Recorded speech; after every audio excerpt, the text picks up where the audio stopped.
Como sabem, nós usualmente fazemos nossas pregações em série, mas neste mês de outubro, em função das comemorações dos 500 anos da Reforma, estamos fazendo pregações temáticas sobre o tema dos 5 solas. Hoje é o último, Soli Deo Gloria. Nós vamos utilizar vários textos, nós vamos partir desse texto de João 17 principalmente, mas vamos passear por alguns outros textos. Vamos ler juntos? Eu vou ler.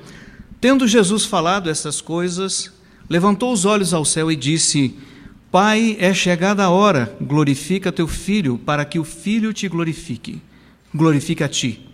Assim como lhe conferiste autoridade sobre toda a carne, a fim de que ele conceda a vida eterna a todos que lhe deste. E a vida eterna é esta, que te conheçam a ti, o único Deus verdadeiro, e a Jesus Cristo, a quem enviaste. Eu te glorifiquei na terra, consumando a obra que me confiaste para fazer, e agora glorifica-me, ó Pai, contigo mesmo, com a glória que eu tive junto de ti, antes que houvesse mundo. Manifestei o teu nome aos homens que me deste do mundo. Eram teus, tu nos confiaste, e eles têm guardado a tua palavra. Agora eles reconhecem que todas as coisas que me tens dado provêm de ti, porque eu lhes tenho transmitido as palavras que me deste. E eles as receberam, e verdadeiramente conheceram que saí de ti, e creram que tu me enviaste. É por eles que eu rogo, não rogo pelo mundo, mas por aqueles que me deste, porque são teus. Ora, todas as minhas coisas são tuas, e as tuas coisas são minhas, e neles eu sou glorificado. Já não estou no mundo, mas eles continuam no mundo, ao passo que eu vou para junto de ti. Pai Santo, guarda-os em teu nome que me deste, para que eles sejam um assim como nós.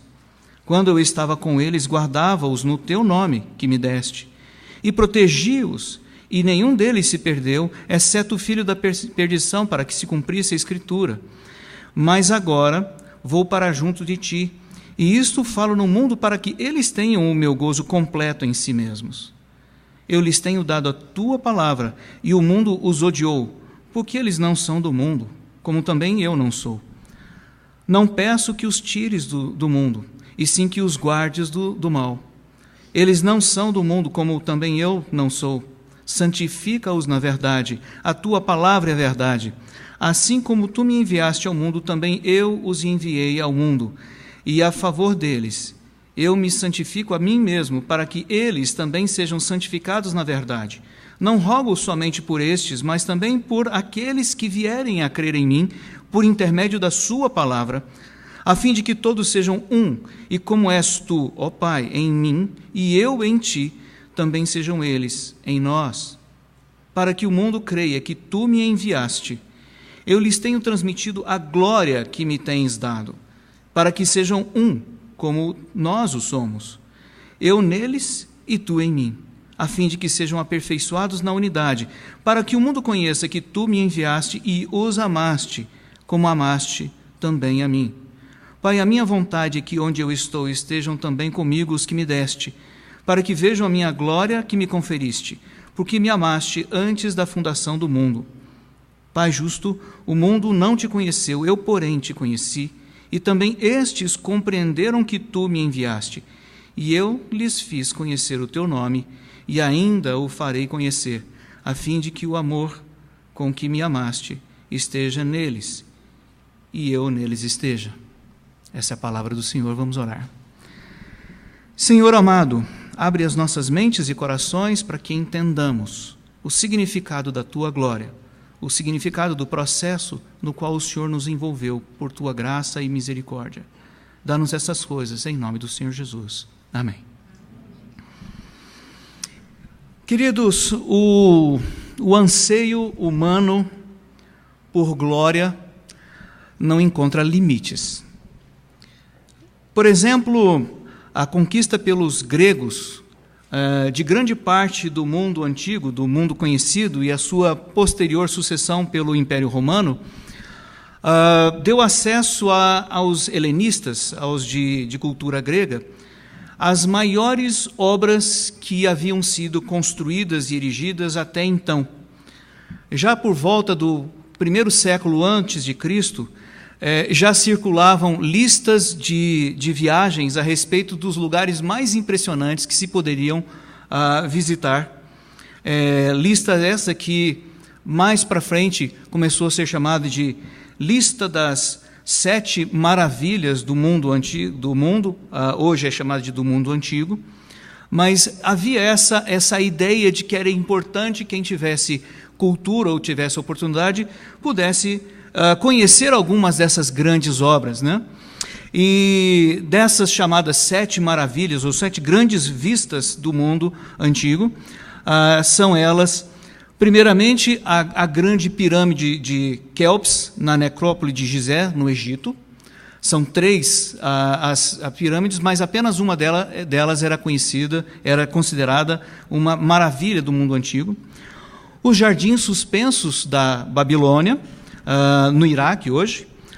Essa é uma maravilha a respeito da qual há muita dúvida se de fato existiu ou como existiu, porque nós temos relativamente poucos registros a respeito. O templo de Ártemis, perto de Sessuk, na Turquia. A estátua de Zeus em Olímpia, na Grécia, uma grande estátua que inclusive fez parte de alguns desenhos da Disney, bem interessante. Essa estátua ela foi levada do seu local original para Constantinopla e lá acabou pegando fogo. O mausoléu de Halicarnasso, em Bodrum, na Turquia, uma obra feita por uma rainha em homenagem ao seu esposo falecido. O Colosso de Rhodes, na entrada de Rhodes, na Grécia, uma estátua de cerca de 30 metros de altura, por debaixo da qual os navios que entravam no porto eram obrigados a passar, e ela, de certa forma, já antecipava a Estátua da Liberdade. Ela tinha uma tocha numa das mãos que servia de farol naquele tempo. E, finalmente, a 7ª grande maravilha do mundo antigo, o farol de Alexandria, no Egito, que, por meio do seu sistema de espelhos e chamas, conseguia projetar a sua luz até 50 quilômetros de distância do litoral. São obras realmente maravilhosas, impressionantes. Elas, de fato, refletem em grande intensidade o que seres humanos são capazes de fazer. O que elas todas têm em comum? Elas atestam essa grandiosidade do ser humano, dos povos e dos reis que construíram essas coisas. Não seria possível olhar para uma dessas obras, ou para o conjunto dessas obras, sem tomar-se de um grande assombro com a capacidade humana, o gênio humano, a capacidade militar de manter aquilo tudo conquistado e funcionando, ou a capacidade econômica de manter aquilo tudo funcionando. Todas elas foram construídas para que os nomes e a memória dos seus autores fossem adorados, fossem reverenciados e fossem temidos. Mas há uma outra coisa em comum também com essas 7 grandes maravilhas do mundo antigo. Nenhuma delas guarda hoje a mesma glória que tinha no passado. Todas elas foram bastante destruídas, ou quase totalmente destruídas. A que está em melhores condições, a pirâmide de Quéops, já tem praticamente todo o seu revestimento destruído. Todas elas perderam ao longo do tempo a glória que tinham. Embora, mesmo ainda na condição de ruínas, nós possamos olhar para elas e reconhecer a grandiosidade dos povos que as construíram. Antes dessas grandes obras, o texto bíblico registra uma outra obra muito importante na narrativa bíblica, que se trata da primeira tentativa dos reis babilônicos, que eram descendentes de Noé, de imortalizarem a sua própria glória, de fazerem sua glória viver para sempre. Nós estamos falando da grande torre de Babel, que é a mais famosa entre os grandes zigurates da Babilônia, que eram construções enormes para imortalizar os nomes das pessoas. Deus, entretanto, desceu dos céus para bagunçar a intenção dos homens, confundiu a linguagem dos homens e espalhou por toda a terra estes homens como ele havia ordenado, vão e se espalhem por todos os lugares. Bom, essa semana nós alcançamos o dia 31 de outubro. Nós vamos celebrar 500 anos da Reforma Protestante, e quando nós deslocamos o nosso olhar para aquele tempo da Reforma, nós também podemos observar essa ansiedade humana por glória aparecendo. Trata-se do fato de que a arrogância dos homens e o anseio da liderança da Igreja Católica de gloriar-se a si mesmo leva a Igreja Católica naquele tempo a trabalhar para erigir sua própria glória, inclusive pela forma de um grande edifício. Eles se colocaram claramente contra o ensino da Bíblia, colocando-se como intermediários obrigatórios entre Deus e os homens, passaram a monopolizar a fé, a explorar a fé, e chegaram ao absurdo de impor aos fiéis católicos a adoração a santos, a adoração à liderança da Igreja Católica e mesmo a compra de indulgências com o fim de construir um grande edifício, uma grande obra chamada a Basílica de São Pedro, no Vaticano, em Roma. Obra que pode ser observada hoje. Custou muito caro e muitas vidas. Porém, a Reforma Protestante, que foi desencadeada por Martim Lutero, trouxe de volta à luz da razão bíblica, pela mera leitura do texto bíblico, para colocar os seres humanos no seu devido lugar. Hoje, com o auxílio de João 17, com pedaços de João 17, nós vamos fazer um passeio a respeito de glória de Deus. Nós vamos ver o quinto sola, soli Deo gloria. E com ele nós vamos ver que somente Deus deve ser glorificado como autoridade suprema, e somente Ele está na posição de receber adoração. E nós vamos ver isso passando por 3 pontos. Primeiro, nós vamos conversar um pouco sobre o que é glória. Depois nós vamos olhar para o problema da rebelião humana que faz com que nós não desejemos glorificar a Deus. E por último, nós vamos compreender que, embora existam, sim, méritos humanos que possam ser reconhecidos, o fato é que todo o mérito humano é absurdamente defeituoso e somente Deus tem uma glória sem defeito. Somente Ele merece toda a glória e toda a adoração. Bom, vamos começar esse passeio. O primeiro problema que a gente tem que resolver é a palavra glória. Está aí uma palavrinha muito complicada, que todo mundo sabe, todo mundo fala, mas se eu perguntar, pouca gente sabe explicar o que é. O que é glória? Já parou para pensar nisso? Nós usamos essa palavra várias vezes hoje. Nós falamos essa palavra muitas vezes, mas não nos preocupamos em encher a nossa cabeça com o significado dessa palavra, e a quantidade de vezes que essa palavra é utilizada na Bíblia deveria fazer a gente se preocupar muito em entender com profundidade o que ela significa. Dê uma olhada no texto bíblico, em João 17, verso 4, e nós vamos ler até o 10. Nós vamos ver essa palavra aparecendo 4 vezes, e nós vamos perceber algumas aplicações dessa palavra que nos orientam a entender o que é glória.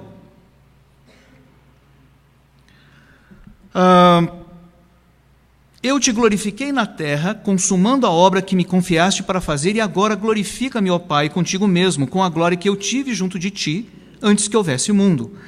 Manifestei o teu nome aos homens que me deste do mundo. Eram teus, tu nos confiaste, e eles têm guardado a tua palavra. Agora eles reconhecem que todas as coisas que me tens dado provêm de ti, porque eu lhes tenho transmitido as palavras que me deste, e eles a receberam, e verdadeiramente conheceram que eu saí de ti, e creram que tu me enviaste. É por eles que eu rogo, não rogo pelo mundo, mas por aqueles que me deste, porque são teus. Ora, todas as minhas coisas são tuas, e as tuas coisas são minhas, e eu neles sou glorificado. Passei 4 meses no ano de 2012 nos Estados Unidos, na cidade de Washington, capital dos Estados Unidos, Washington, D.C. E andando várias vezes pelas ruas de Washington, nós éramos capazes de olhar para aqueles grandes monumentos, grandes construções, e ficávamos extremamente bem impressionados com aquelas obras. E dali nós conseguimos depreender o fato de que aquele povo era cuidadoso com as suas obras, e mais, que aquelas obras representavam a crença do poder, da capacidade, do potencial daquele povo de fazer coisas. E você não sai de uma viagem dessa, de um passeio desses, sem sair com essa impressão colada no fundo da sua memória. Jesus aqui começa a falar sobre: glorifica-me com a glória que eu tive junto de ti antes que houvesse mundo. Essa é a primeira parte que nós precisamos entender da palavra glória. Precisamos entender que glória pressupõe algum tipo de poder ou característica especial, um caráter especial. Ali Jesus está dizendo: a glória que eu tinha na eternidade com Deus. A Bíblia nos informa que Jesus esvaziou-se de si, esvaziou-se da sua glória para poder encarnar e tornar-se humano como qualquer um de nós, inclusive tendo potencialidade para morrer, coisa que acabou de fato acontecendo. E mais do que isto, quando Jesus Cristo encarnou, outra coisa que aconteceu é que ele se submeteu às autoridades deste mundo. De saída, em Lucas 4, nós somos informados que Jesus era submisso aos seus pais. E lembrem-se, José e Maria não eram perfeitos, eram pecadores como nós o somos, e inconsistentes como nós o somos, porém o texto bíblico nos garante: Jesus Cristo, que era Deus, submeteu-se à autoridade desses pais. E se isso não fosse suficiente, outra passagem em que nós vemos essa submissão à autoridade é justamente já no final de sua história terrena, quando Jesus tem uma conversa muito estranha com Pilatos, e Pilatos oferece aquela frase ameaçadora: você não tem conhecimento de que eu tenho autoridade para te soltar ou mandar matá-lo? E a resposta de Jesus: você tem autoridade, mas tem a autoridade que Deus deu a você. Essa é a situação de encarnar, de entrar dentro deste mundo e estar debaixo das regras deste mundo. Por isso Jesus está agora no fim de sua carreira neste mundo, neste tempo nosso, falando: devolve a glória que eu tinha contigo, glorifica-me de novo com a glória que eu tinha. E é muito importante nós entendermos isto, porque se Jesus, tendo uma glória limitada de certo modo, foi capaz de fazer todas as coisas que fez, imaginem nesta condição que ele volta a ter quando ele reassume seu posto junto a Deus. Do que ele não seria capaz de fazer? Veja só, em João nós lemos, João 1,14, diz assim: e o verbo se fez carne e habitou entre nós, e vimos a sua glória como a glória do unigênito do Pai, cheio de graça. Nessa mesma linha de raciocínio, quando os discípulos de Jesus perguntaram a Jesus: mostra-nos o Pai, a resposta de Jesus foi: quem me vê a mim, vê ao Pai. E lá em Hebreus tem uma outra declaração dizendo: Jesus Cristo era a exata expressão do ser de Deus. Vejam, ele viveu como um servo entre nós, um servo sofredor entre nós, e ainda assim demonstrou poder sem limite, poder sobre a natureza, poder sobre a morte. Quanto maior poder ele não poderá apresentar e demonstrar nessa nova situação de totalmente glorificado com toda a autoridade que lhe é dada. Mas observem agora que nesse trecho que nós falamos, são utilizados alguns termos importantíssimos para entendermos mais dimensões sobre a glória. Fala assim: eu manifestei o teu nome aos homens que me deste. E mais à frente diz também: eu transmiti as tuas palavras. Glória também é a maneira como nós cumprimos aquilo que nos é designado. Um exemplo disto é o embaixador. O embaixador não é o presidente. Ele representa um país. Quando ele é enviado numa embaixada, ele deve apresentar as intenções do seu país. Somente essas intenções. E tudo que ele fala reflete o que o país intenta falar. Vejam que aqui também nós temos uma manifestação de uma característica da glória, que é o fato de que quem tem uma glória exibe esta glória de uma maneira consistente. Jesus e Deus são um. Deus deu uma ordem a Jesus: fale as palavras tais e tais aos homens. Jesus cumpre integralmente, exatamente o que Deus havia lhe mandado, em todos os aspectos. Em todos os aspectos. E todo o plano que Deus havia delineado foi perfeitamente cumprido, inclusive na sua fase mais difícil, mais desafiadora, que foi o momento de tomar do cálice da ira do próprio Deus.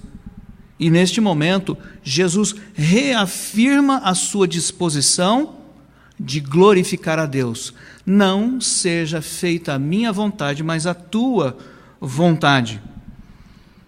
E vejam só, é assim que nós somos obrigados a nos inclinar diante da glória de Deus, porque nós merecíamos a morte pelos nossos pecados, mas Ele, usando desses expedientes, nos concede misericordiosamente, pelo seu poder, no lugar de nos matar, Ele nos mata em Cristo e nos ressuscita em Cristo. Não dá para ficar quieto diante de um processo, de um mecanismo, de um plano tão maravilhoso, tão bem engendrado para resolver o problema que nós estamos vivenciando. Agora observem, como um terceiro ponto aí dessa parte, qual é a reação. Primeiro, Jesus depois Jesus age apresentando a palavra de Deus, e em seguida o texto fala qual foi a reação daqueles que ouviram essas palavras. E as expressões são: eles têm guardado a tua palavra, ou agora eles reconhecem, ou neles eu sou glorificado. E assim nós chegamos num terceiro aspecto dessa parte da glória, que é muito importante, é que não é possível nós ignorarmos a glória que nós vemos. Quando eu faço uma viagem para os Estados Unidos e visito a capital, eu volto contando histórias, eu volto mostrando fotografias, eu volto recomendando às pessoas que também façam essa visita, porque é impressionante. Não é possível estar diante de alguma coisa gloriosa e não sofrer o impacto dessa coisa gloriosa. Não é possível estar diante da glória de Deus e não ser afetado pela glória de Deus. Nós precisamos reagir, nós reagimos a essa glória. Nós nos moldamos, nós passamos a agir de uma forma diferente por causa dessa glória experimentada. E uma forma muito próxima e muito gostosa no nosso coração, meu e de Tânia, que eu gosto de usar como exemplo, foi uma experiência que nós tivemos recentemente em relação à nossa filha Luciana, quando ela passou um tempo na Itália. Ela passou 1 ano na Itália, estudando pelo Ciências Sem Fronteira, e lá na Itália ela fez contato com uma família muito amiga nossa dos anos 80, estava morando lá, passou algum tempo com eles, e o que traz o destaque foi que, certo dia, minha esposa recebe uma ligação telefônica da Cláudia, e entre várias coisas que elas conversaram, Cláudia disse: ficamos impressionados com a Luciana, com a filha de vocês. Que menina meiga, educada, prestativa, e uma série de elogios. Baixa a bola aí, viu? Baixa a bola aí. Essas palavras foram ditas, e no final desse conjunto de palavras foi dita a seguinte fórmula: vocês estão de parabéns. Isso é glória. Isto significa que o trabalho que os pais da Luciana pela graça e misericórdia de Deus, realizaram na vida da Luciana, foi suficiente para que ela ajustasse o seu comportamento. E lá na Itália, o testemunho dos pais dela, esse testemunho foi visto e foi testemunhado por pessoas que reconheceram e não puderam permanecer impassíveis. Fecho parênteses avisando o seguinte: ela tem 2 guarda-costas Galalau e um pai muito bravo, tá? Portanto, vai tomando cuidado. Glória é assim. Glória impacta e faz a gente ser diferente e agir diferente. O texto bíblico em Efésios capítulo 5 me diz que todo marido está grávido da sua esposa, porque o que ele é para sua esposa é o mesmo que Jesus está fazendo com a igreja. Jesus está cultivando a sua própria esposa, a sua própria igreja. E é por essa razão que nós temos, por exemplo, em 1 Coríntios capítulo 11, verso 7, dizendo: o homem é a glória de Deus e a mulher a glória do homem. Está fazendo a referência ao mesmo fato tratado em Efésios 5, de que o homem está cultivando sua própria esposa. E assim, marido e mulher também, em Efésios capítulo 6, trabalham juntos no cultivo da vida dos seus filhos, não para que reflitam a si mesmos, pai e mãe, mas para que eles reflitam o Senhor Deus. Porque o texto ali em Efésios 6 termina dizendo: crie os seus filhos na admoestação e na disciplina do Senhor. Voltando ao exemplo da esposa, Provérbios 12, 4 diz que a mulher virtuosa é coroa do seu marido. E em Provérbios 31, 10, o famoso texto sobre a mulher virtuosa, diz que a mulher virtuosa é louvada pelos filhos e pelo seu marido, porque ela reflete a glória da sua família. Glória é assim. E no que foi que os homens que ouviram as palavras, a pregação de Jesus, como é que eles reagiram? Eles creram. O texto diz: verdadeiramente conheceram que saí de ti e creram que tu me enviaste. O testemunho de Jesus acerca do seu Pai glorificava seu Pai a ponto de fazer as pessoas mudarem e agora refletirem também o caráter do seu Pai, Deus. Assim nós podemos dizer que glória é o brilho do caráter de alguma coisa ou de alguém. O poder e as características, a bondade, a força que essa pessoa exibe. E dar glória é reconhecer esse caráter que essa pessoa tem, por meio de declarações de reconhecimento. Por exemplo, louvar, bendizer, engrandecer são atos de reconhecimento. E também por meio das atitudes que você tem de imitação e conformidade, fazendo com que você mesmo espelhe o objeto adorado. No caso nosso, Deus. Por isso nós precisamos passar para um segundo ponto, que é um tanto escuro. Em Romanos 1,18 nós lemos: a ira de Deus se revela do céu contra toda impiedade e perversão dos homens que detêm a verdade pela injustiça, porquanto o que de Deus se pode conhecer é manifesto entre eles, porque Deus lhes manifestou. Porque os atributos invisíveis de Deus, assim o seu eterno poder, como também a sua própria divindade, claramente se reconhecem desde o princípio do mundo, sendo percebidos por meio das coisas que foram criadas e que podem ser vistas. Observem que todos os homens, todos os dias, enxergam a obra de Deus. Se eu dissesse para vocês que Mona Lisa é um quadro que surgiu por acaso, vocês diriam: está louco? Como então nós podemos dizer que este mundo surgiu por acaso, se este mundo é muito mais complexo do que qualquer quadro que qualquer homem jamais pudesse ter pintado?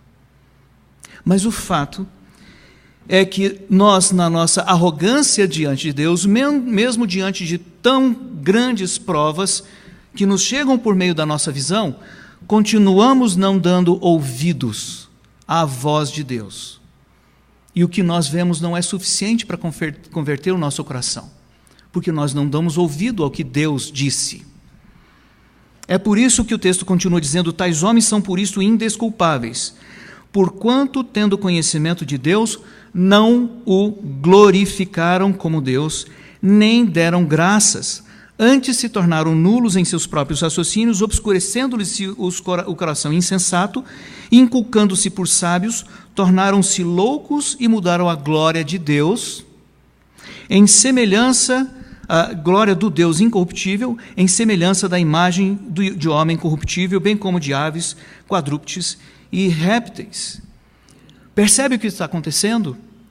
Paulo nos está ensinando que a primeira coisa que acontece na origem do pecado é não reconhecer Deus, quem Ele é não imputar a Ele a glória que lhe é devida. No Jardim do Éden foi exatamente isso que aconteceu. Bastou haver uma sugestão de que Deus havia mentido, e Adão deixou que esta fosse a última palavra a ser dita. Ele poderia ter dito não. O que Deus disse foi: certamente morrereis. E ele teria colocado em contraposição a afirmativa da serpente: certamente não morrereis, Deus é que é mentiroso. Mas não tendo levantado a sua voz, não deu glória a Deus, não espelhou o caráter de Deus, não cumpriu o mandato de guardar e cultivar o jardim que lhe havia sido entregue. É por isso que nós precisamos compreender que glória não é apenas algo que nós fazemos cantando, mas glória é algo que nós fazemos todos os dias por intermédio das nossas vidas, e cada atitude que nós realizamos pode glorificar ou não a Deus, pode refletir ou não o caráter de Deus. De quem você é filho? Eu apresentei o exemplo da minha filha, e as atitudes que ela apresentava diziam respeito à educação que ela recebeu. De quem nós somos filhos? Porque se nós nos comportamos como Deus, se nós nos comportamos como Jesus, com isso damos prova de que somos filhos de Deus. Mas se as nossas atitudes vão em outra direção, como podemos afirmar que nós somos filhos de Deus? Se alguém diz que ama a Deus e não cumpre os seus mandamentos, está mentindo. 1 João. E é nesse sentido que nós precisamos compreender com profundidade o quão defeituosos nós somos. Em Isaías 64 nós lemos que o melhor de nós é trapo de imundícia. Nós todos murchamos e somos completamente defeituosos e inconfiáveis. Em Romanos 3, todos se perderam, todos erraram caminho. Em Romanos 7, o pecado mora em mim, nos meus membros, e há uma guerra acontecendo nos meus membros, porque com a mente eu quero fazer o bem, mas nos meus membros eu não consigo impedir que o mal ainda seja feito. Por isso é que Paulo, em Efésios capítulo 2, afirma categoricamente: é preciso que nós creiamos na suficiência daquilo que Deus fez, fé. E mesmo esta fé não vem de vós, para que nenhum de vocês se glorie. Até mesmo a fé para crer no que Deus fez nos é dada pelo próprio Deus. É assim que nós pulamos para mais um pedacinho de João 17, verso 22, leiam lá. Eu lhes tenho transmitido a glória que me tens dado, para que sejam um, como também nós o somos. Ele está dizendo que Ele está infundindo glória em nós, Ele está transmitindo glória para nós, Ele está nos moldando, Ele está nos construindo. E eu neles, e tu em mim, a fim de que sejam aperfeiçoados na unidade, para que o mundo conheça e reconheça que tu me enviaste, e os amaste como também amaste a mim. Pois a minha vontade é que onde eu estou estejam também comigo os que me deste, para que vejam a minha glória que me conferiste, porque me amaste antes da fundação do mundo. Pai justo, o mundo não te conheceu. Eu, porém, te conheci, e também estes compreenderam que tu me enviaste, e eu lhes fiz conhecer o teu nome. Vejam que maravilha! Qual a missão de Jesus? Apresentar Deus. Contar para nós como Deus é bom e completamente verdadeiro, sem nenhuma mentira, totalmente confiável. E como é que nós podemos saber disto? Porque lá atrás, quando nós provocamos o grave desastre da queda, Deus prometeu um filho que viria. E ele cumpriu a promessa. E se ele cumpriu a promessa mais difícil de ser cumprida, dar o seu próprio filho para morrer por quem não o merecia, juntamente com esse sacrifício, todas as demais bênçãos certamente nos estão totalmente garantidas. E ele veio para que nós tivéssemos certeza disso. Veio, habitou conosco, nós vimos a sua luz como a luz do próprio Deus, para que nós tivéssemos certeza. Deus cuida de nós. Jesus está nos conduzindo ao conhecimento de Deus, para que nós ganhemos a forma de Deus. E a forma de Deus é como Jesus agia. E é por isso que Jesus, na sua primeira tentação, toma da pedra e transforma em pão, responde: não preciso de pão. De fato, tudo aquilo de que eu de fato preciso é a palavra de Deus que me vivifica e vivifica cada um de nós. E assim nós chegamos ao nosso terceiro ponto. Sim, é verdade que os homens fazem coisas boas, mas é preciso compreender o quanto nós somos defeituosos e que, em última análise, todo o bem que há só existe porque Deus o faz acontecer. Vejam lá, tendo Jesus falado essas coisas, levantou os olhos ao céu e disse, verso 1, Pai, é chegada a hora, glorifica teu filho, para que o filho te glorifique a ti, assim como lhe conferiste a autoridade sobre toda a carne, a fim de que ele conceda a vida eterna a todos que lhe deste. E a vida eterna é esta, que te conheçam a ti, o único Deus verdadeiro, e a Jesus, a quem enviaste. Não há glória no tempo em que nós estamos vivendo. Nós podemos fazer coisas gloriosas, mas todas elas se desfazem. Um terremoto derrubou o Colosso de Rhodes, 30 metros de estátua dentro da água. Outro terremoto derrubou o farol de Alexandria, não ficou quase coisa alguma, pouca coisa restou. Todos aqueles monumentos, grandes monumentos, tudo passa, porque esse mundo está completamente sobre maldição de Deus. Tudo passa, tudo debaixo do sol é vão, é como fumaça que se esvai. É por isso que nós não devemos buscar glória no tempo presente, mas glória que há de vir. Observem o quanto esse tipo de concepção estava presente nas mentes dos nossos irmãos ao longo da história. Pedro e João fizeram a cura de um paralítico no templo. O paralítico quis adorá-los, e eles disseram, não, a mim não, a Deus. Pedro foi orientado por Deus a buscar Cornélio para orientá-lo como integrar a igreja de Cristo. Naquele momento, Cornélio, que era um gentio, ainda tinha pouco conhecimento, também tentou adorar a Pedro. Pedro também disse, não, glória não para mim. Paulo e Barnabé, em Listra, o povo daquela cidade queria adorá-los. Eles também se recusavam. Em Apocalipse 22, João cai diante de um anjo e começa a adorá-lo. E o anjo imediatamente lhe diz, para com isto, eu sou o teu conservo. Eu sou filho de Deus do mesmo jeito, adora somente a Deus. Quando nós compreendemos esta realidade, que este mundo está sob maldição, e que todas as coisas deste mundo não guardam em si mesmas esperança alguma. Aí nós começamos a entender que só há glória, de fato, no tempo que há de vir, no Deus que há de permanecer para todo sempre. É assim que em Coríntios, 1 Coríntios 10, 31, nós somos orientados a glorificar a Deus o tempo inteiro. Encontrarmos as formas de, neste tempo, fazermos e sermos como Jesus Cristo agia. Porque Cristo permanece, enquanto todas as coisas desse tempo serão extintas.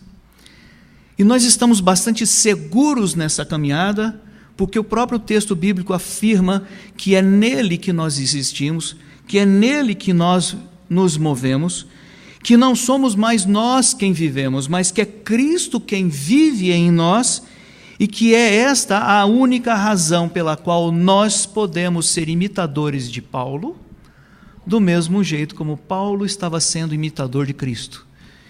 E de qualquer forma, a imitação tem que ser feita para Cristo. Que conclusão que nós chegamos, passeando por todos esses pontos? Qual é a razão, o fim principal da existência do homem neste tempo? Como diz a primeira declaração do nosso breve catecismo, o fim principal do homem é o de glorificar a Deus, gozá-lo para sempre. Fomos projetados para isto, para sermos conformes à imagem de Cristo. Ele veio para implantar isso dentro de nós, fazer com que toda a má programação e toda a mentira que foi enfiada dentro das nossas cabeças, pelas mentiras incessantes de Satanás, pudesse de uma vez por todas ser limpa. Para que nós pudéssemos nos ver livres dessa maldição. Nós estamos nascendo de novo. Somos nascidos de novo e nos santificando nesta verdade que nos liberta. Esta é a proposta. E Jesus veio porque isto é plenamente possível. Só nós podemos atrasar esse processo. Nós não podemos nem impedi-lo. Só podemos atrasá-lo, tornar as coisas um pouco mais difíceis. Mas se nós entendemos que glorificar a Deus é de fato entender quem Ele é e passar a imitá-lo e exibir as feições dele em cada ato das nossas vidas, é dessa forma que a glória de Deus vai encher essa terra, porque não haverá um único lugar onde não haja um Filho de Deus brilhando a glória de Deus, do mesmo jeito que Jesus Cristo brilhou ante os nossos olhos. Que Deus nos abençoe e nos ajude a entender o tamanho desta jornada, a importância dessa compreensão.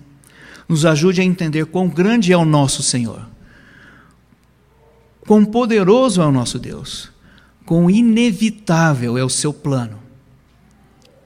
E que mesmo quando nós passamos pelas maiores dificuldades, mesmo as dificuldades são parte do plano dele, para que a sua glória seja alcançada. Em João, numa das passagens mais doídas, quando Jesus Cristo está tendo sua última conversa particular com Pedro, o texto registra que Jesus contou a Pedro a respeito da maneira como a morte dele iria glorificar a Deus. Eu devia aprender a não ter medo de mais nada nesta vida, porque eu estou completamente nas mãos de Deus, para que a glória de Deus aconteça. Vamos orar. Senhor Deus, a tua glória é grandiosa. Nós é que não a percebemos adequadamente, por nossas próprias limitações e pecados. Abre os nossos olhos para ver quem tu és, para ver a tua grandiosidade e para reconhecê-lo cada vez mais e melhor. Ajuda-nos a limpar as nossas mentes de toda sujeira que tem sido colocada lá por Satanás, pelos enganos deste mundo, pela astúcia de homens que estão tentando nos ensinar constantemente coisas erradas e mentiras a teu respeito, mas que nós vejamos cada vez mais quão verdadeiro tu és e quão amoroso tu és para com cada um de nós. Ajuda-nos, Pai, nesta fé, a superarmos as dificuldades, os desafios dessa vida enquanto aqui estamos, para que desta forma glorifiquemos o Teu nome. Te rogamos essas coisas, no nome do Senhor Jesus Cristo, que nos garantiu tudo. Amém.